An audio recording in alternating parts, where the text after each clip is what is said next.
اعوذ باللہ من الشیطان الرجیم بسم اللہ الرحمن الرحیم الحمد للہ والصلاۃ علی اہلہا ولعنۃ اللہ علی اہلہا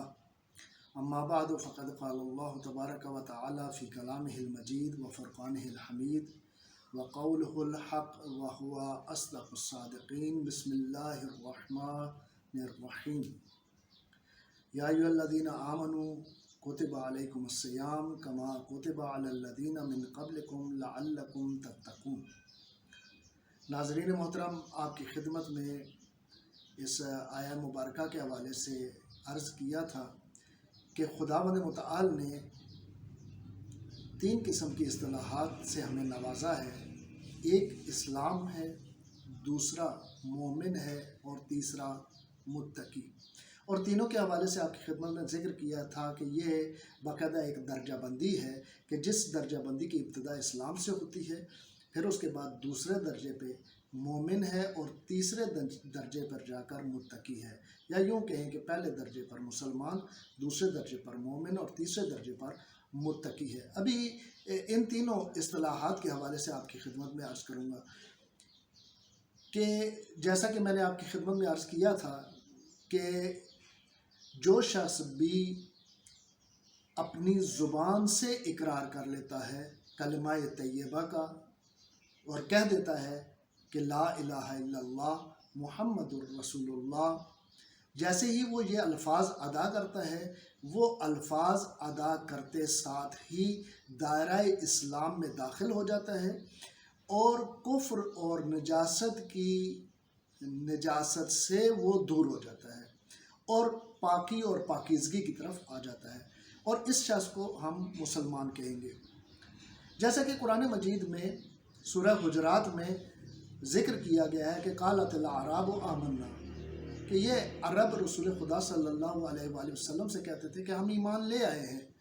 لیکن قرآن مجید میں یہاں پر ذکر کیا کہ اے رسول ان لوگوں سے کہہ دیجئے کہ آپ ایمان نہیں لائے ہیں بلکہ آپ اسلام لے آئے ہیں۔ اس کا مطلب یہ ہوا کہ گویا رسول گرامی اسلام صلی اللہ علیہ وآلہ وسلم ان لوگوں کو یہ بتا رہے ہیں کہ آپ کا یہ زبان سے اقرار کرنا اسلام پہ اور مسلمان ہونے پر دلیل ہے، نہ کہ آپ اس اقرار کے بعد ایمان کے دائرے میں، ایمان کے درجے پر فائز ہو جاتے ہیں، بلکہ رسول خدا صلی اللہ علیہ وآلہ وسلم سے فرمایا گیا کہ آپ ان لوگوں سے کہہ دو کہ یہ لوگ ابھی تک مسلمان ہوئے ہیں، چونکہ اسلام کی اور خصوصیات ہیں اور ایمان کی کچھ اور خصوصیات ہیں، جیسا کہ خداوند متعال قرآن مجید میں ارشاد فرماتا ہے کہ ذالک الکتاب لا ریب فیہ ھدی للمتقین الذین یؤمنون بالغیب۔ یہاں پر لفظ یؤمنون استعمال کیا گیا ہے کہ یؤمنون بالغیب، غیب پر ایمان لاتے ہیں، غیب پر اعتقاد رکھتے ہیں، اور یہ قرآن مجید ان لوگوں کی ہدایت ہے، ان لوگوں کے لیے ہدایت ہے، ھدی للمتقین،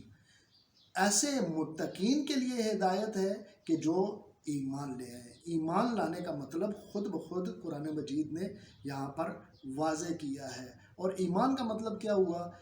ایمان کا مطلب یہ ہوا کہ یہ لوگ ایمان لے آئے ہیں، یعنی مکمل اپنے قلب سے اور دل سے یہ اعتقاد رکھتے ہیں کس بات کے اوپر؟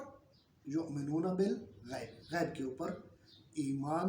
رکھتے ہیں، یؤمنون بالغیب، غیب کے اوپر اعتقاد رکھتے ہیں۔ اور تیسرا مقام اور تیسرا درجہ جو ہے وہ تقوی اور پرہیزگاری کا ہے، کہ جیسا کہ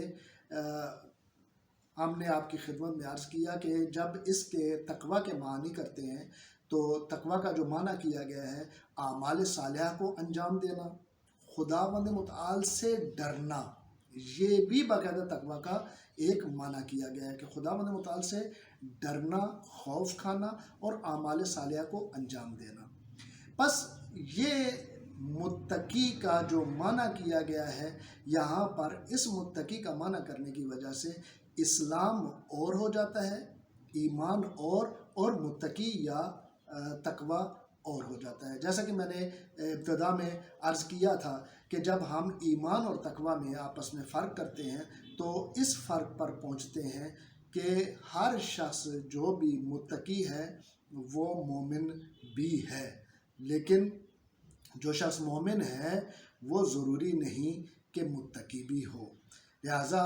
ہم یہاں پر اسی طریقے سے اسلام کے حوالے سے بھی یہی بات کہہ سکتے ہیں کہ ہر وہ شخص جو مومن ہے وہ مسلمان بھی ہے، لیکن جو شخص صرف مسلمان ہے ضروری نہیں کہ وہ مومن بھی